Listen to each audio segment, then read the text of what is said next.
Xa hai data para o Trail de Lousame, será o domingo 11 de decembro. A proba foi presentada nun acto que contou coa presenza, entre outras autoridades, da propia alcaldesa Teresa Villaverde. A rexedora destacou a importancia desta cita deportiva, que se adapta ás singularidades que presenta o municipio, polo que animou a participación. É un entorno, pois eu creo que dos moitos que hai en Galicia, pero precioso, na Galicia do rural, como definía algunha participante en algunha ocasión que era bucólico, e así o é, non? As sendas por onde vai a transcurrir. Como en anos anteriores, o trail dividirase en dúas modalidades, un trail longo de 25 km, máis exixente, e un trail curto, cunha distancia de 16 km.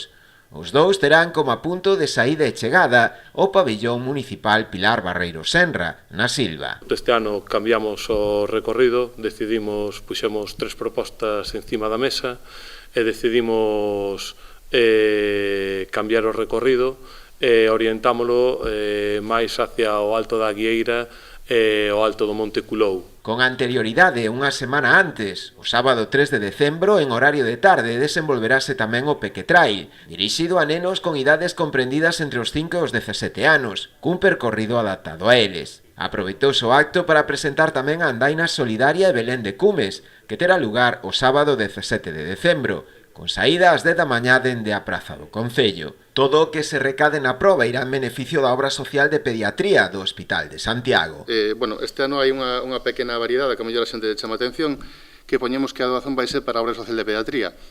A Asociación Galega de Toraplasia e Osa Progresiva colabora desde fai moitos anos con este novo proxecto da obra social de pediatría, tanto con material para a escola como para actividades, en este caso o proxecto Emocionarte, que levamos 7 edicións, como tamén para investigación, evidentemente.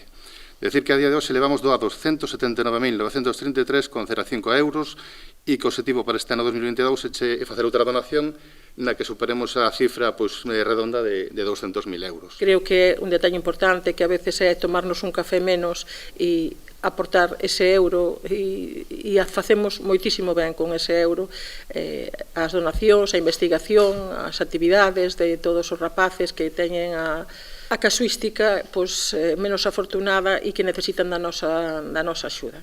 Dende a organización quixeron agradecer a colaboración do equipo de voluntarios, así como tamén coas empresas colaboradoras, xa que sen a súa axuda sería imposible poder celebrar ningún destes 3 eventos. As inscricións nas 3 probas xa están abertas, podéndose realizar a través da web de M Sports.